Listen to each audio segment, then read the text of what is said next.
ঘরে সেরকম কিছু না থাকলে সবজি এই রকম মুখরোচক একটা রান্না গরম ভাতের সাথে কিন্তু খেতে খুবই ভালো লাগে। এই রেসিপিটি করে নেওয়ার জন্য সময়ও লাগবে খুব কম আর উপকরণও লাগবে একেবারেই সামান্য। প্রথমেই 1 কাপ মসুর ডাল আমি খুব ভালো মতো করে কয়েক ঘন্টার জন্য ভিজিয়ে রেখেছিলাম। কয়েক ঘন্টা পর দেখো মসুর ডালগুলো ভিজে অনেকটাই ফুলে গিয়েছে। এবার আমি একটি মিক্সিং বলে মসুর ডালটিকে নিয়ে ভালো মতো করে একটা পেস্ট তৈরি করে নেব।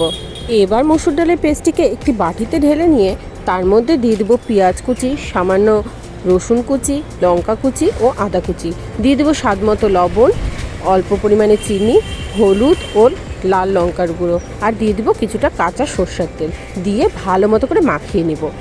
এবার এই রেসিপির মূল উপকরণ কুমড়ো পাতাগুলোকে উষ্ণ গরম জল করে তাতে সামান্য লবণ ফেলে খুব ভালো মতো করে ধুয়ে নিয়ে চিপে উঠিয়ে নেব। এবার একটি প্লেটের মধ্যে এক একটা কুমড়ো পাতা নিয়ে তার মধ্যে খুব ভালো মতো করে সেই যে মসুর ডালের পেস্টটাকে রেডি করে রেখেছিলাম সেই পেস্টটা অল্প অল্প করে দেব আর কুমড়ো পাতাগুলোকে দুপাশ থেকে ভাঁজ করব। এইভাবে ভাঁজ করব আর দেব।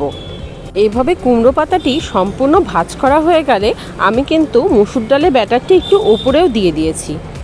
একটি কুমড়ো পাতা আমি বানিয়ে তোমাদের দেখিয়ে দিলাম, ঠিক একই রকমভাবে আমি প্রত্যেকটা কুমড়ো পাতাই কিন্তু তৈরি করে নেব।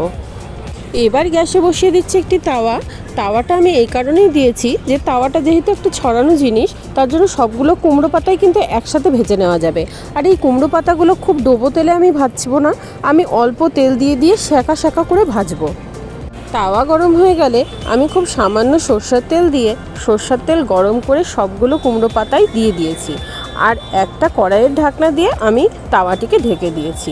এবার সিম করে বেশ কিছুক্ষণ ভেজে নিব, তারপর ঢাকনা খুলে আবারও কুমড়ো পাতাগুলোকে উল্টে দিব। দেখো এখনই সেঁকার ফলে কত সুন্দর একটা লালচে লালচে রং ধরে গেছে। এবার দিয়ে দিব উপর থেকে আরও কিছুটা তেল দিয়ে আবারও ঢাকা দিয়ে দিব। এভাবে 2 পিঠ ভাজা হয়ে গেলে কিন্তু রেডি হয়ে যাবে। ইস, আমি তো আর অপেক্ষাই করতে পারছি না, গরম ভাতের সাথে এতটাই সুন্দর লাগে এটা খেতে। কি তোমরাও ট্রাই করছো তো?